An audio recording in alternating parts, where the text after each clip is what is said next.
Bienvenidos a Diálogo de Impacto, soy Emma Calderón y ya estamos listos para el programa de hoy. Vean lo que está sucediendo en el sistema de salud y estamos sumamente preocupados.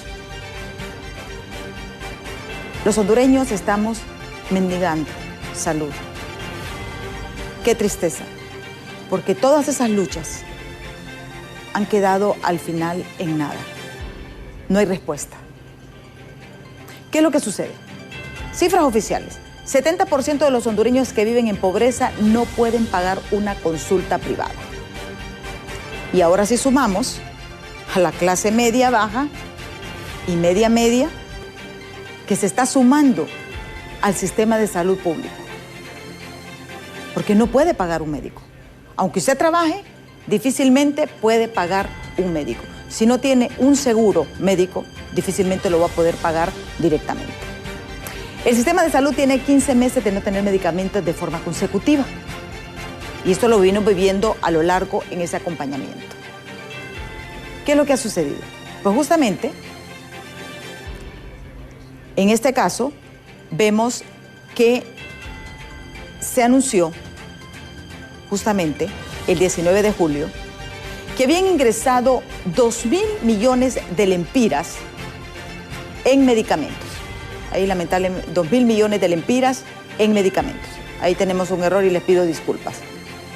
¿Qué sucedió? Se nos explicó que de los 361 medicamentos del cuadro que tienen los sistemas hospitalarios, 311 medicamentos fueron los que se compraron y se sometieron a una compra pública. Y qué bueno, todos nos alegramos. Todos nos alegramos porque sabemos que es un proceso, fueron 15 meses. Son 15 meses. 15 meses que nos preocupan. Porque vemos todos los días esas largas filas y no importa, ya sean hospitales del sistema de salud pública como el Seguro Social. Y vean, lo que sucede en el Seguro Social es mucho más grave, porque ahí nosotros estamos pagando una aportación que ya se fijó. Pero ahora, ¿qué sucede? Ha incrementado la demanda porque la gente ya no puede ir a un sistema privado. Te está regresando al Seguro Social. ¿Y qué hablarles de las incapacidades? Eso es grave lo que está pasando con las incapacidades. Porque con la pandemia también hubo tanta demanda que eso generó un costo para esta institución. La pregunta que todos nos hacemos, ¿por qué en realidad no se resuelven los problemas históricos en salud? Porque este cuento no es de este gobierno, del anterior, del anterior, del anterior, del anterior. Son décadas arrastrando este problema. Si bien es cierto, hay presión sobre las actuales autoridades porque fue su promesa de campaña. Recordamos,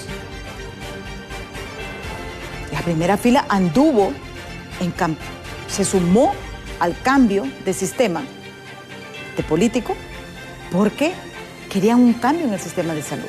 Pero ¿por qué es tan difícil? Justamente ese tema que vamos a abordar en breves instantes. ¿Y con quién mejor?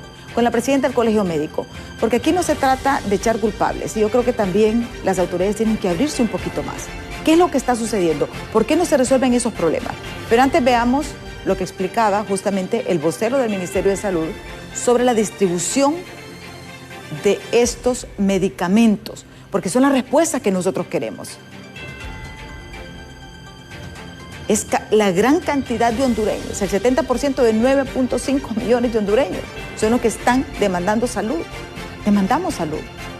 Veamos qué decir. Sí, en este momento se han recepcionado medicamentos desde el almacén central de la CESAL hasta el almacén de la región metropolitana, desde donde en un tiempo de aproximadamente 15 días como tiempo máximo se habrá abastecido 64 establecimientos de salud del municipio del Distrito Central. Hasta ahora aquí se han recepcionado 120 productos de 130 que solicitó la administración, es decir, corresponde a más o menos un 90%. Entre estos medicamentos son medicamentos de uso frecuente, de alto consumo, medicamentos del cuadro básico, medicamentos para tratar patologías como el dengue, para tratar enfermedades crónicas también, así que se procura tener abastecimientos que en algún momento van a rondar el 92% de acuerdo a lo dicho por el ministro de Salud.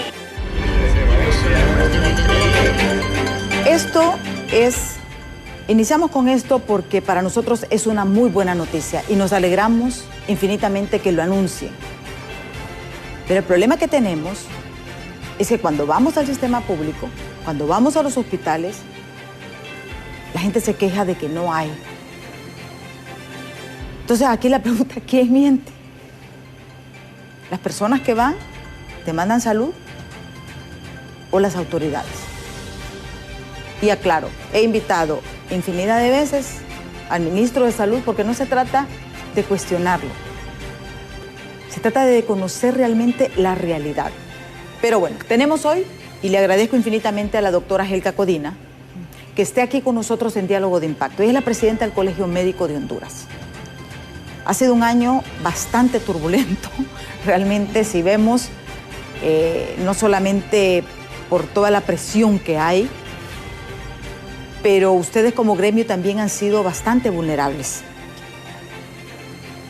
¿No ha sido un año fácil, doctora, este 2023? Y bienvenida a Diálogo de Impacto. Sí, muy buenos días, licenciada Calderón, y muy buenos días a toda su distinguida audiencia. Realmente la salud es lo más importante que podemos tener. Si nosotros no tenemos salud, no podemos trabajar, no podemos producir, no podemos vivir. Sencillamente si trabajamos para poder vivir. Y la salud es un pilar fundamental en un país. Si no hay salud, no hay progreso, no hay desarrollo. Y es por eso que en eso, como usted lo decía, han basado sus campañas políticas.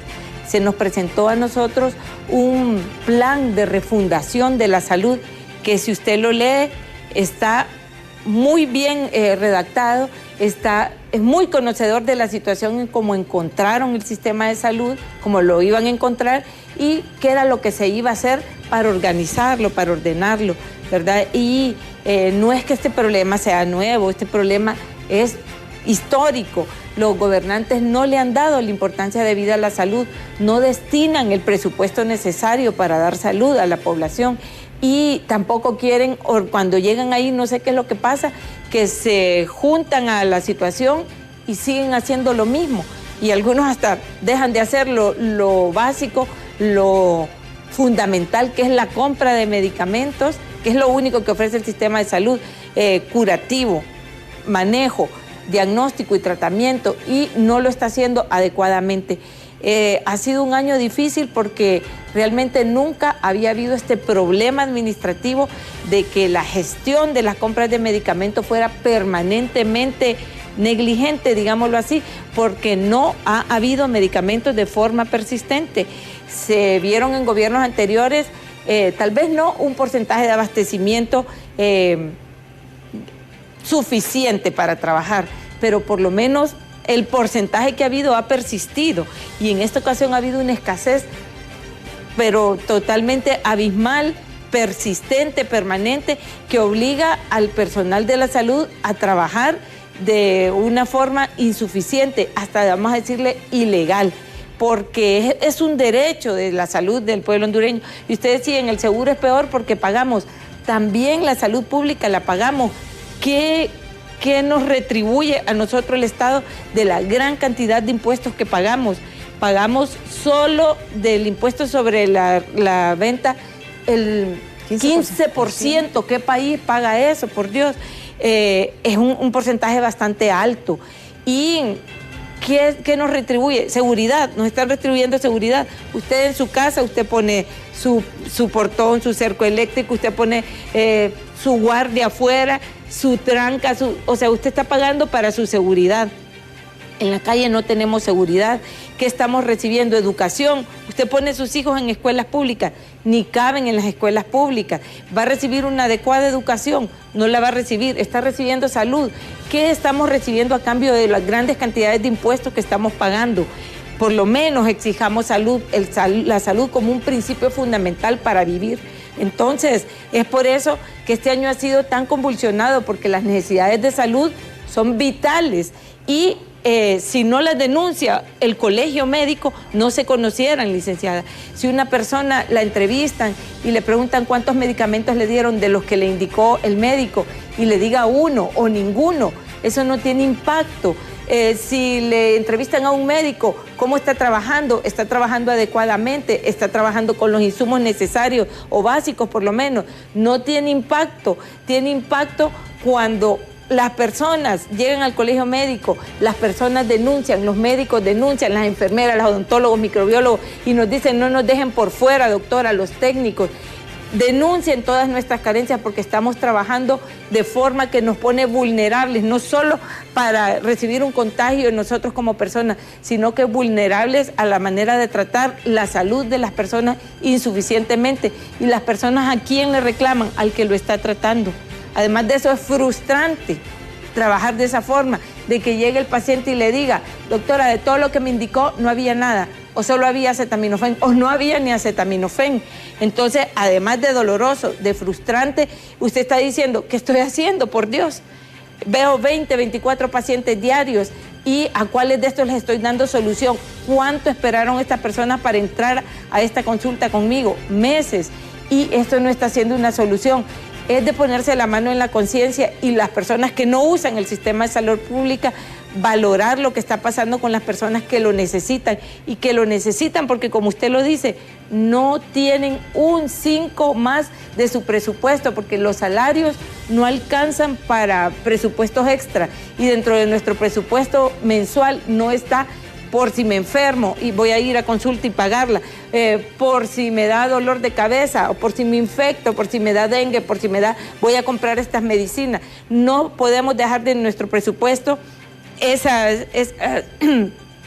una cantidad de dinero para comprar medicamentos. Y aquí hay algo interesante, y es el hecho que, como dicen, las matemáticas son exactas. Así es. Por ejemplo, alguien con el salario mínimo no puede ir a una consulta privada, no puede pagar medicamentos. Si a duras penas le ajusta para comer, para sobrevivir. Para el transporte. Para transporte, sí. para subsistir, para llegar a su trabajo. Así es. Porque esa es la realidad. Esa es la realidad. Entonces, somos aquí dos grupos grandes, los que trabajamos y los que trabajan por un salario mínimo, o hay veces que ni el salario mínimo reciben. Y esas personas no tienen un 5 extra para nada. Entonces, estas personas tienen derecho, todos tenemos derecho a la salud pública. En otros países, el primer ministro va a la salud pública porque sabe que va a recibir una salud pública al menos básica, digna, completa, ¿verdad? Pero yo no he visto ningún gobernante que se opere o que vaya a una consulta a un hospital público. ¿Por qué? Porque saben primero que tienen que hacer largas esperas, que tienen que estar desde muy de madrugada esperando ser atendidos, si no pierden su cupo. Entonces no estamos recibiendo para el pueblo hondureño la salud que deberíamos de dar, y deberíamos de pensar en la población como nosotros mismos. Como quisiera yo que me atendieran, así quisiéramos nosotros que se atendiera toda la población. Mire, al menos básico. Sí, es triste ver, por ejemplo, diariamente lo que sucede en los hospitales. Nosotros vamos a los hospitales todas las semanas. No digo todos los días, pero todas las semanas. Mire, aquellas largas filas. Sí. Y es igual el seguro social que el sistema público, porque ahí no hay diferencia. Porque lo que sucede, la gente antes que iba al sistema público, porque había gente que iba al sistema de salud pública, iba a los hospitales, centros de salud, ahora por la situación de escasez se va al seguro social, pero la situación es similar. Y créanme que en cuanto a los servicios que brinda el Seguro Social, son muy superiores a la Secretaría de Salud, ¿verdad? Sin embargo, el entrar, el lograr un cupo, el lograr que lo vea un médico, que lo refiera a un una labor especialista. titánica. Sí, eso son es como meses. ganarse la lotería, conseguir una cita en el sistema del Seguro Social es como ganarse la lotería. Así es, conseguir que se le dé una cita pronto para un ultrasonido, conseguir una cita para una tomografía, para irse a hacer exámenes simplemente, y que estén todos los reactivos, y que le digan este no, esto vaya a hacérselos en privado, y que le cueste a la persona pagar aparte de su dinero esos exámenes. Simplemente muchas veces no lo hacen y le dicen, doctora, esto no había y no me lo pude hacer. y uno comprende, pero ¿qué hace uno? ¿Cómo hace un diagnóstico? ¿Cómo evalúa la evolución de una persona? ¿Cómo sabe si el tratamiento que está dando está siendo efectivo o está produciendo un buen efecto en esa persona, que le estamos dando salud, que le estamos prolongando su vida? Es difícil evaluar así, es difícil trabajar así. Y aunado a todo esto, no se respetan los derechos de los trabajadores. Entonces, por eso le digo, no se ha venido haciendo lo más básico, la compra de medicamentos, la compra de insumos, la reparación de la infraestructura que tiene tantos años y que no ha crecido. Y además de eso, la violación de todos los derechos de los trabajadores. ¿Cómo se espera que trabajen estas personas con creatividad, con ingenio, sin lo que hay? Y además de eso, con sus problemas de que no le están dando su dinero como deben. Hay médicos que nos denuncian. Tengo 4 meses, ahorita en la actualidad, de que no me pagan. Tengo 5 o 6 meses de que no me han pagado. O sea, a estas alturas hay médicos que se les debe salario. Así es, y le voy a decir que esto es en las áreas más postergadas del país, donde tanto se ha dicho, los médicos no quieren ir a la Mosquitia. No quieren ir a la Mosquitia porque no quieren ir. Primero, porque la vida es más cara. Segundo, porque se tienen que despedir de toda su familia, porque no pueden llevar a sus hijos, porque no hay escuela, porque no hay ni siquiera un buen servicio de salud que les garantice que su familiar en determinado momento va a ser bien atendido. Y además de eso, llegar a un lugar así y que no le paguen por meses. Entonces estamos hablando de problemas que debieran ser solucionados, de problemas básicos. En estos momentos, doctora, a su criterio, ¿los problemas que enfrenta salud es por problemas eminentemente administrativos? Definitivamente. Se tiene que empezar por lo que nos dice el plan de refundación de la salud, reorganizar el sistema de salud, reestructurarlo. Y podemos decir que como colegio no solo somos críticos de lo que está pasando y exigentes, sino que también propositivos. Hemos trabajado en ese plan. Bueno, se trabajó desde la plataforma de la salud y educación con todos los sectores. ¿Ustedes mismos como colegio médico participaron en este plan? Nosotros fuimos los que generamos y los que despertamos en la población pues el derecho de lucha, porque la gente estaba con mucho temor, recuerde, como nos gaseaban, y ahí, sin importarnos que nos gasearan, de ahí salió la plataforma de la salud y educación, se expuso todas las deficiencias en el sistema de salud, se expuso a la luz pública porque la gente lo estaba viviendo, lo sabía y lo denunciaba, pero como le digo, eso no genera impacto, una sola denuncia. Entonces, a raíz de esa plataforma se hicieron mesas de trabajo en las que se incluyeron a todos los sectores, a todos los autores involucrados en salud y educación, y se empezaron planteamientos. Esto lo hemos actualizado con la situación que estamos viviendo y hemos ofrecido un planteamiento de reestructuración del sistema de salud y lo hemos actualizado con médicos y con personas que tienen conocimientos en salud, ¿verdad? Con íconos en salud, y lo hemos ofrecido a las autoridades, pero no lo quieren aceptar. Ahora, ¿qué pasa? ¿En qué momento hubo esa ruptura? Matthew había sido compañero de lucha de ustedes. Así es. Y todo el mundo pensó de que iba a ser algo diferente. Así es. ¿Qué ha pasado con Matthew? ¿Por qué ese rompimiento con el colegio médico? Porque tengo entendido que las relaciones están rotas, o hay comunicación. Pues el colegio médico siempre va a estar abierto al diálogo y a la propuesta, ¿verdad? Pero y no se han reunido abierto con ellos. a la crítica. ¿Desde hace cuánto ustedes no tienen, cuándo fue la última vez que el colegio médico se reunió con el ministro de Salud? Al menos este año con él no hemos tenido reuniones, sin embargo ha asignado a la doctora Nerza, a la viceministra, y con ella sí hemos tenido diálogo y tenemos promesas por cumplir, las estamos esperando. Realmente no sabemos qué pasó con él. Es un médico que se sirvió del estatuto médico empleado hasta el último momento en toda su vida profesional y fue de los más exigentes al colegio para el cumplimiento de ese estatuto. Y en este momento está en contra del estatuto. Y no sabemos por qué al llegar a ese puesto se opuso y ya no está de acuerdo con el cumplimiento. Simplemente hay que hacer presión, cosa que no es que a uno le guste, pero en este país es lo único que funciona, a través de la presión obtener los derechos y derechos momentáneos. Luchamos por el pago, luchamos por la legalidad de los trabajadores para que se les dé sencillamente su nombramiento. Hacemos luchas a corto plazo, lucha para el cumplimiento de derechos en el momento, pero no hay una promesa del cumplimiento fluido, que se diga trabajen, que se les va a pagar lo que dice la ley, lo que siempre han recibido, y por favor pongan todo su empeño en este proyecto. No hay una propuesta así. Hay que estar luchando por los derechos en cada momento y no solo luchamos por los derechos de los trabajadores. Si parte de los derechos de la población es parte de los derechos de los trabajadores, usted sabe lo que significa trabajar con escasez. Esta escasez perjudica a los pacientes. Y en todas nuestras luchas van los derechos de los pacientes, porque es parte de nuestros derechos trabajar adecuadamente. Solo por mencionarle, el año pasado el Congreso Nacional aprobó extra al presupuesto de la Secretaría de Salud más de 800 millones para infraestructura del sistema de salud.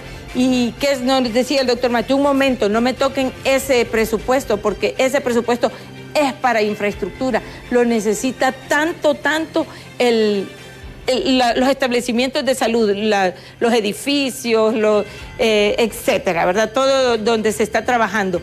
Y no me lo vayan a tocar. ¿Y sabe qué hizo con ese dinero? Absolutamente nada. Ese presupuesto aprobado extra por el Congreso Nacional el año pasado no se tocó, no se ejecutó. ¿Qué es eso? Una mala administración.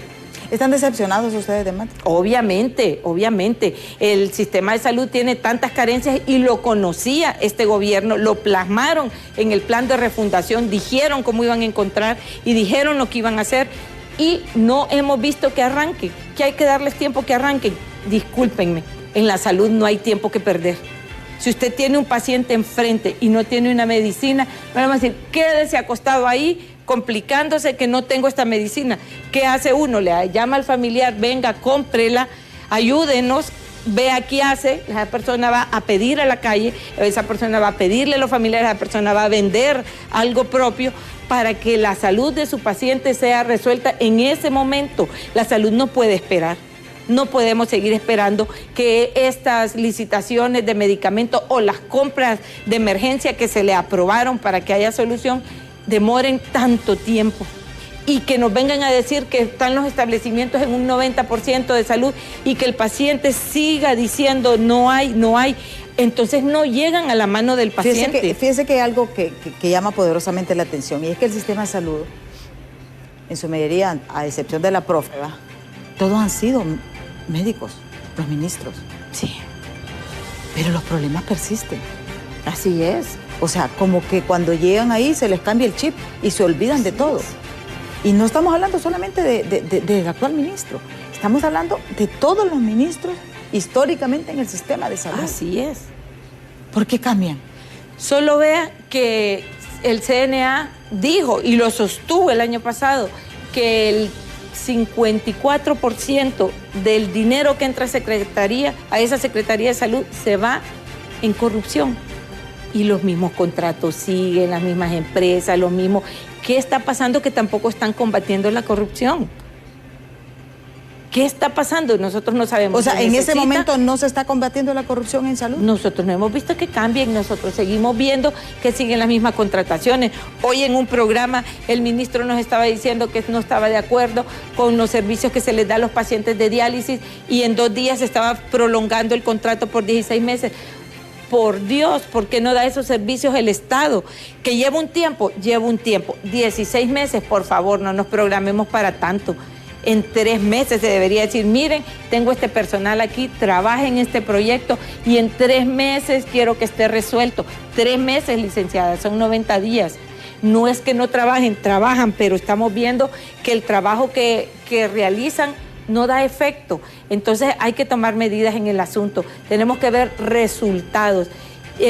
Nosotros seguimos viendo la misma situación, se le da continuidad. Que es difícil hacer cambios, Que hay un boicot, que se les quedaron empleados que eran nacionalistas y que ahora están actuando en mal. No lo sé, pero si lo hay, ¿por qué no se le da solución a ese tema? O sea, si saben que son los que están, los pueden despedir. Eso hay un procedimiento. O los cambian de lugar, si no los pueden despedir porque no tienen la legalidad para hacerlo, que los cambien. Pero de mire, si alguien está manipulando un proceso, de compra, un proceso de distribución, es una causa de despido. Si la salud pública, o sea, hay cosas que y son elementales.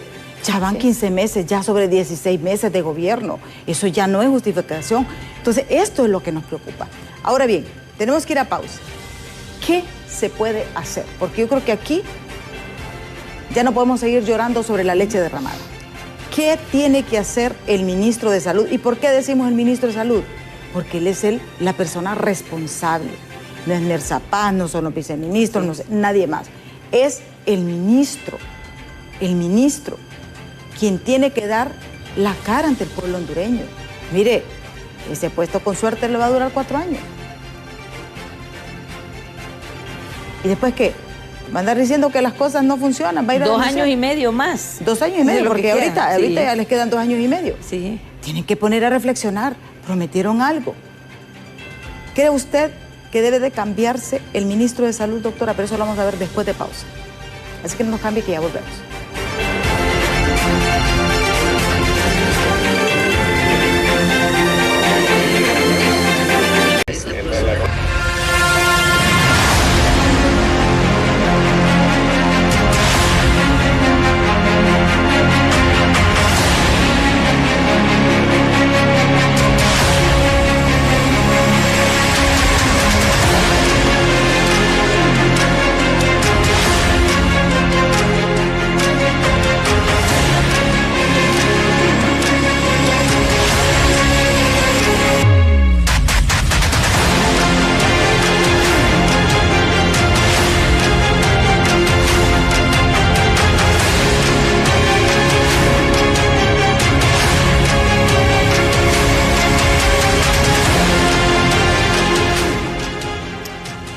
Esta es la realidad. Estas sumas son de hoy en la mañana en el Seguro Social. Largas filas.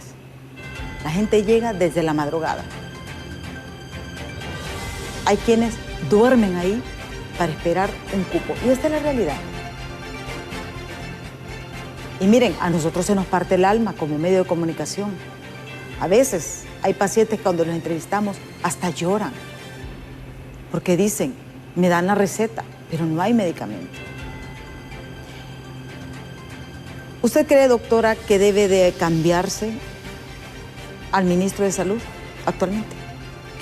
Mire, yo pienso que las autoridades, llámese la presidenta de la República, tiene que exigir al ministro que esté que cumpla con las necesidades de la población, que cumpla con las necesidades del personal de la salud. Ese personal que hace poco fue héroe y que se le aplaudía y que, ay, cómo hacen, etcétera. Ese personal que ahora está enfrentando a toda una población con tanta escasez.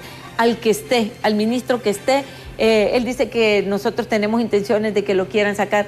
Nos da igual el que llegue ahí. Nosotros al funcionario es al que criticamos, no a la persona, es al funcionario.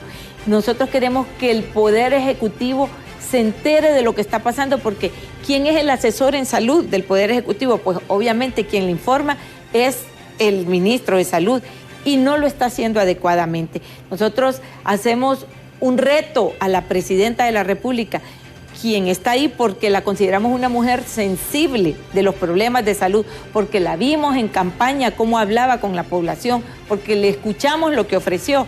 La retamos a que vayamos, que vaya personalmente, si es que no es lo mismo ver esas imágenes de esas filas, de esas personas que le dicen a uno, antes le decían a uno, estoy aquí desde las 5 de la mañana, después le dicen, estoy desde las 4, doctora.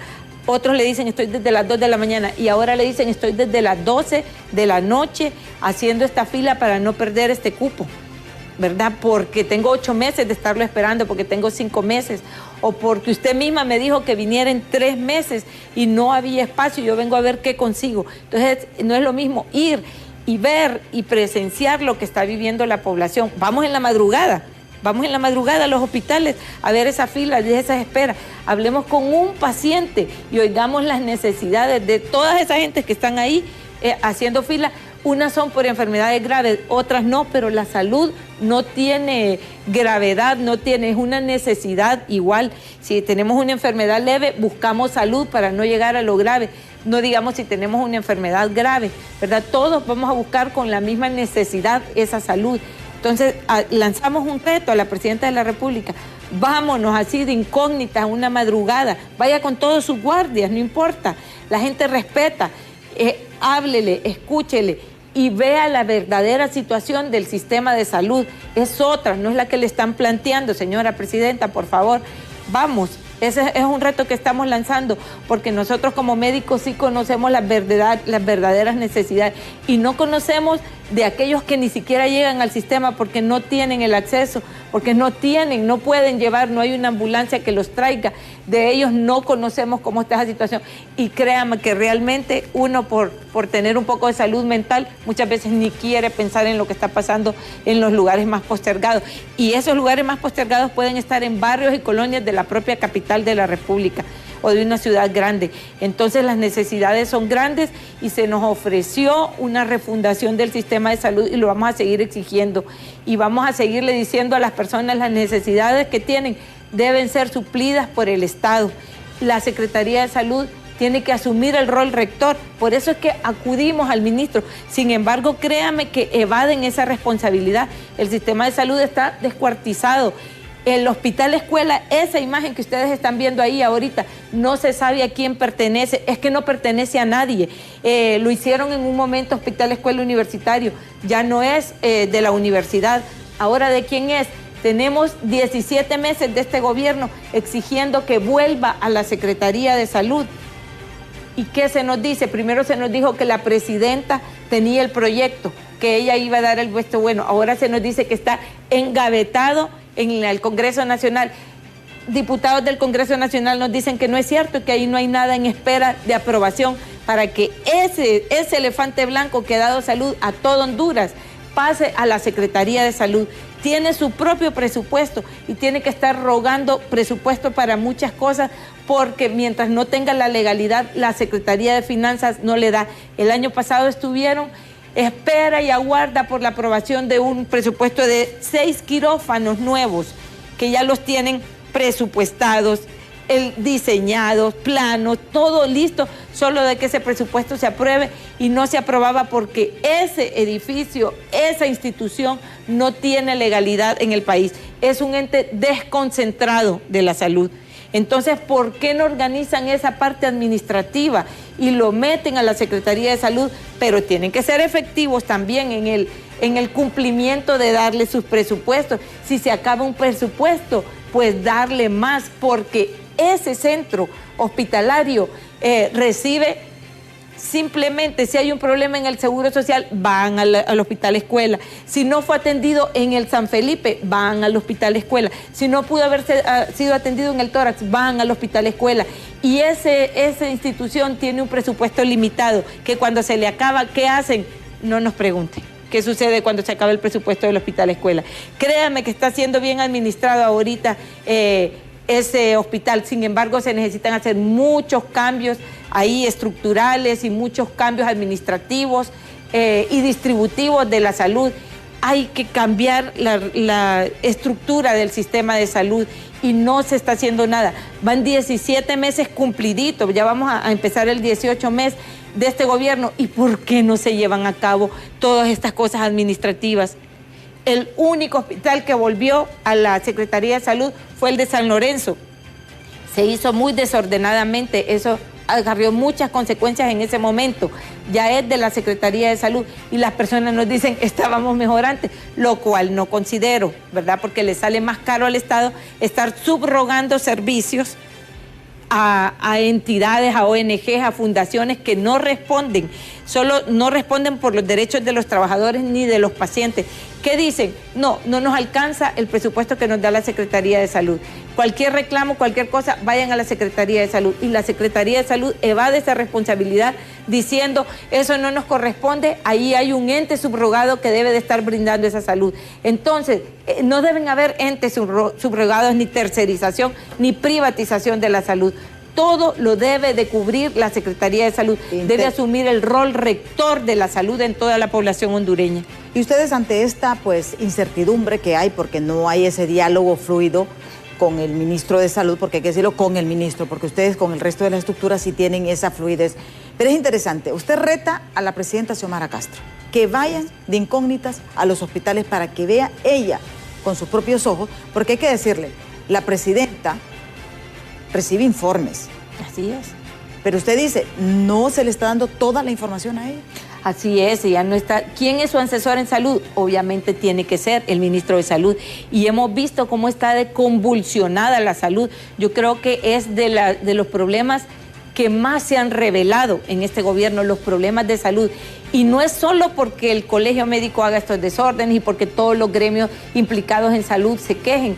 Esto es porque la salud es un pilar fundamental en una nación y se le tiene que dar esta debida importancia. Esa fue una de las banderas de campaña, la salud y la educación. Entonces, démosle importancia ahora que ya estamos ahí. Lúzcase, señora presidenta, lúzcase mejorando la salud pública. Hablan de Cuba, lúzcanse, copien el modelo de Cuba. ¿Cuál es el modelo de Cuba? Es un modelo preventivo. Claro, para que nosotros lleguemos a ese estado en que está Cuba, de que casi no tiene descontrol de las enfermedades, es porque han hecho muchos años de cuidar a la población, de promocionar la salud, de prevenirla. Eso es lo que hay que copiar, lo bueno, ¿verdad? Porque realmente una salud curativa moderna no la tienen.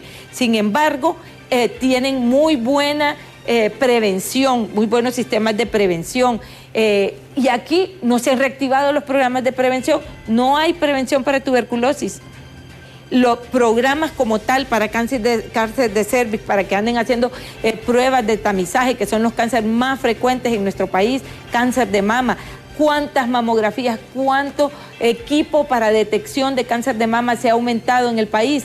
Se ha aumentado, no lo vamos a negar, pero no lo suficiente para detectar este problema tempranamente y no esperar que las personas lleguen a estadios bien avanzados cuando ya es caro para el Estado y caro para el paciente. Y además de eso puede cobrar vidas cuando esto avanza. Entonces no hay programas de detección. A esto es lo que le llamamos que se reactiven los programas de prevención. Necesitamos no solo dar medicina curativa en esos centros que ustedes ven ahí, necesitamos promover la salud, educar a la población y estructurar el sistema. Y aquí es bien importante, porque yo creo que en esto es interesante esto. La presidenta del Colegio Médico le está haciendo un reto a la presidenta, que vayan juntas de incógnitas a los hospitales públicos, o que mande a alguna persona de su confianza, para que vea en realidad lo que está sucediendo en el sistema de salud. Porque aquí alguien está mintiendo.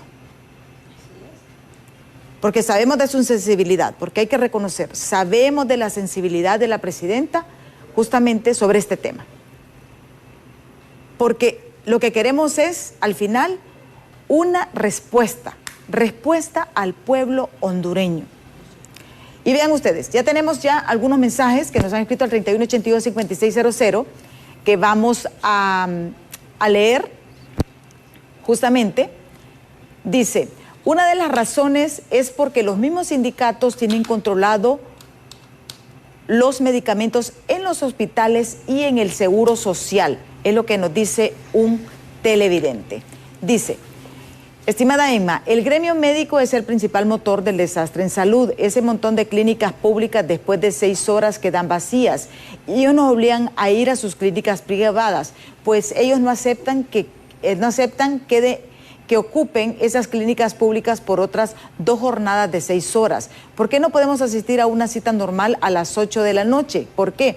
Porque no les conviene, no aceptan que eso es parte del problema, no confiesan ese problema.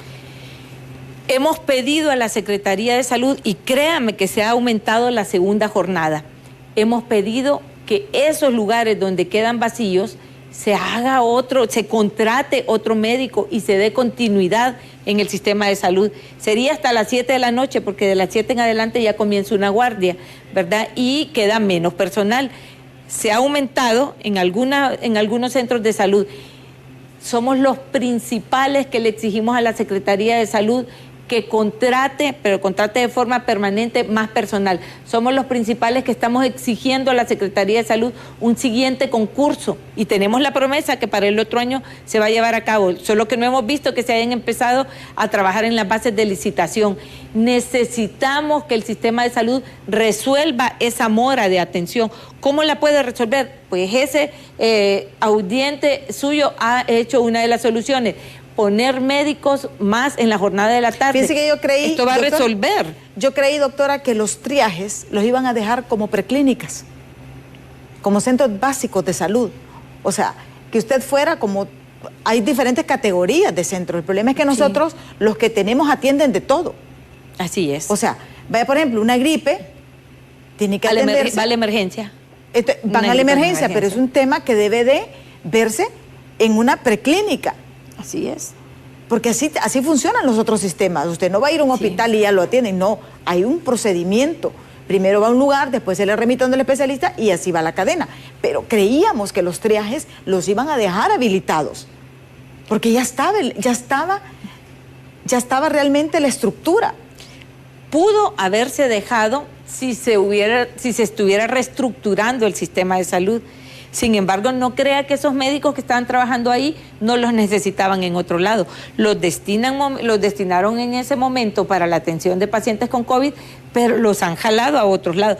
¿Y quién es el responsable de distribuir estos médicos? La Secretaría de Salud, ¿verdad? Y tiene que hacerlo una vez, tiene que hacerlo bien pensado, tiene que mandar ese médico a donde se necesita para que haga su servicio dar un servicio en salud adecuado y pues estos establecimientos eran temporales, momentáneos, sí, pero se pudieron haber aprovechado definitivamente. Exactamente, si ya casi tenían todo. Hasta pudieron haber quedado de triajes para todas las patologías, para escoger, mire, ve, usted lo que tiene es diabetes, lo tiene en tal nivel, usted va a ir a un especialista. No, usted puede seguir siendo manejado por un médico general, o usted va a ir a un internista, o definitivamente tiene que ir a un endocrinólogo. Un triaje es un lugar de selección, se puede seleccionar el grado de intensidad, de gravedad de su enfermedad y mandarlo a X sistema de salud. Porque eso pudo haber descongestionado mucho, para que ya solamente, ya cuando llegan al Seguro Social, cuando ya llegan al hospital, sí, o al centro de salud, ya es otra categoría. Vamos con más mensajes, vamos a tratar de leerlos todos porque el tiempo se nos ha ido rápidamente. Dice: buen día, licenciada Calderón, y a su invitada, la doctora Helga Codina. Me preocupa mucho la situación de salud en el país y la falta de medicamentos, que no ha sido de este gobierno el problema, y ahora hay que agregarle a estos grupos insurreccionales o colectivos o simpatizantes de Libre que se toman los centros de salud y hasta los hospitales, amedrentando y amenazando a todo el personal de la salud pública, violentando el derecho humano, violentando un derecho constitucional, el derecho de la salud en el artículo 145 de la Constitución de la República. Esos tales colectivos deberían ser declarados grupos terroristas y deberían ser acusados a nivel internacional por crimen de lesa humanidad al coartar el derecho de acceso a la salud a todos los ciudadanos hondureños. Realmente es un desastre. El sector de salud se ha politizado demasiado. ¿Cómo va a salir adelante un país así y con una precaria educación? Muy lamentable lo que pasa en nuestro país, Honduras. Vamos a leer los mensajes corriditos para dar chance. Bueno, ahí nos mandaron esta imagen habla más que 1000 palabras. Vean ustedes, los pacientes esperando y hay una carretilla. Sí. Esperemos que no sea pulpería móvil, ¿verdad? Y que sea de atención, porque ahí lo que miran son churros y no creo que a los pacientes les den churros. No. Para que vean ustedes lo que nos mandaron los televidentes. Dice: buen día, ayer asistí al Seguro Social y fui atendido por la doctora Eva Larisa Mejía Romero, de Medicina General. Dicha doctora me dio una atención pésima. No quisiera, ni siquiera me examinó y mucho menos me escuchó. Salí como entré. Por favor, doctora, llámeme la atención a este tipo de médicos que solo en sus clínicas privadas dan buena atención. Esto es lo que están denunciando la doctora Eva Larisa. En Mita, ¿y por qué los doctores y enfermeras no renuncian si no les pagan? Ellos tienen más de un trabajo y que les quiten, me imagino, oportunidad, y que le den oportunidad a otros doctores y enfermeras sobran en Honduras. Nos dice otro televidente, dice: buenos días, soy personal de salud que labora en el sistema público. Todos los gobernantes siempre hablan de abastecimiento arriba del 90%, pero que la gente no sabe es que se toman en cuenta medicamentos en desuso, que no tienen ningún movimiento. Medicamentos básicos como hipertensivos, antibióticos, analgésicos, no hay. El abastecimiento real es abajo del 50%. Se necesita actualizar y reestructurar el cuadro básico de medicamentos. Un diabético ya no se trata solo con metformina, un hipertenso ya no solo se trata con enalapril, y a un anciano no se le manejan ya sus dolencias con ibuprofeno, es lo que nos dice este televidente. Vean, exacto. Hola, buenos días, doña Codina, por casualidad, no hay pastillas de harina, dice un televidente. Vamos, buenos días, licenciada, la verdad es que en salud en Honduras es puro negocio de muchos. Si no, mire cuántas farmacias hay, y ahí sí hay medicinas, las enfermedades son negocio, nadie ve por el pueblo. Pongan gente en el gobierno que sienta lo que sienta la persona de afuera, que viene a la capital y no anda ahí para una pastilla. Quiten esas argollas que se han adueñado de la salud del pueblo. Ya está harto de saber que no hay medicinas y el pueblo muriendo. Sigan así, las próximas elecciones les dará su propia medicina, nos dice otro televidente. Esos son los mensajes, doctora, comentarios, porque ya estamos casi finalizando. Sí, bien. Se menciona que por qué no renuncian los médicos y las enfermeras. Pues si nosotros de eso vivimos y nosotros cuesta entrar a un trabajo de esos y competimos, entramos a un concurso y cuesta a uno, es una bendición de Dios tener un trabajo de eso. ¿Por qué lo vamos a dejar? Yo misma no dejaría mi trabajo, ¿verdad? Y lo queremos y apreciamos los pacientes y hacemos todo por ellos, que no se tiene la sonrisa en la boca para trabajar de algunos médicos. Estamos trabajando en eso también, en la calidez de atención, entendemos la forma como trabajan, la cantidad de pacientes que miran, que no tienen bueno, las personalidades, hay diferentes personalidades, ¿verdad? Pero no se puede estar con la sonrisa trabajando en una emergencia donde se tienen 200 pacientes y donde hay 2 médicos, por un decirlo así, ¿verdad? Que es una de las cosas que están ocurriendo ahorita en La Ceiba, porque no hay un lugar de seguro social donde se les atienda, y los pacientes donde se les atendía ahora van al hospital público porque necesitan un lugar, y no se ha aumentado el número de médicos, y este número de médicos escaso está atendiendo un doble de pacientes. Créanme que no pueden estar sonriendo. Sin embargo, se le exige al médico que dé una atención con calidad, aún con la escasez que se tiene. Pero renunciar a su trabajo, yo no creo que una persona que logre tener un trabajo en Honduras quiera renunciar a él, sí, ¿verdad? Realmente el sistema de salud está muy difícil. Han habido algunos progresos en este gobierno y lo vamos a aceptar. Este gobierno logró contratar de forma permanente, no como nuevos empleados porque ya estaban por contrato, a más de 8.500 trabajadores de la salud, que fueron los que empezaron durante la pandemia. No todos son nuevos, como menciono, ya estaban antes de la pandemia, pero no se les daba sus derechos y este gobierno lo hizo. Fue una acción política. Ellos lo podían hacer de la vía legal, obtener ese trabajo, pero demora más tiempo, y por una buena voluntad política se les aceptó. Acudimos a la buena voluntad política de la que se nos habla, a esa sensibilidad de mujer acudimos, de la Presidenta de la República, para que se resuelvan estos problemas, para que dé una orden y diga que se resuelvan estos problemas. Los básicos, no estamos pidiendo nosotros que van a ser 8 hospitales, qué bueno, nos alegra, pero ya el hondureño tiene desconfianza, nos vamos a alegrar hasta que los miremos hechos y funcionando, con personal, con equipo nuevo, con todo, no que trasladen un personal de otro hospital, que le quiten personal al hospital escuela para que vaya a un hospital nuevo. No estamos solucionando si estamos trasladando personal. Tiene que crecer el sistema de salud, y no solo curativo, sino que también preventivo, y después de curar un paciente hay que rehabilitarlo para que se integre a ser funcional a la sociedad, y eso no se está haciendo, también la rehabilitación. Sí, bueno, gracias, doctora, por habernos acompañado. No, gracias a ustedes por el espacio, porque esto nos permite informar a la población que no solo nos quejamos, que también proponemos soluciones y que ponemos al gremio a la disposición de las autoridades y de la población para dar solución. Y estamos de forma voluntaria y gratuita resolviendo un poco la mora quirúrgica. Llevamos ya 80 pacientes operados, se empezó el 1 de julio en Danlí, en la ciudad de Gracias Lempira, en San Pedro el fin de semana del 29 y el 30. Los fines de semana los médicos están ofreciendo sus servicios voluntarios y gratuitos, operando esas personas que están en lista. Y ahí la comprometo, vamos a hacer un programa sobre la mora quirúrgica. Claro que sí. La mora quirúrgica es todas esas personas que están pendientes de una operación en el sistema público de la salud. ¿Qué van a plantear ellos? Pues nos comprometemos. Tal vez para la próxima semana, doctora, podemos hacer algo, traer a alguien tanto del sistema de hospitalero como del Seguro Social, porque tenemos que unirlos. Porque al final es lo único que tenemos los hondureños en estos momentos para poder ser atendidos. Muchísimas gracias a la doctora Helga Codina, quien le ha hecho un reto a la presidenta, que vayan a los hospitales de incógnitas, a ver qué es lo que está sucediendo y determinar quién miente, si el colegio médico o el ministro de Salud, porque aquí es con nombres y apellidos. Y qué bueno, vamos a estar al pendiente nosotros en el Noticiero de Impacto, qué reacción tenemos sobre este tema, siempre vamos a darles la información. Les invito a que continúen con Hola Honduras, ya está lista Ani y Ana con toda la información del momento. Yo los invito a que me sintonicen mañana en punto de las 7 de la mañana aquí en Diálogo de Impacto. Hasta mañana.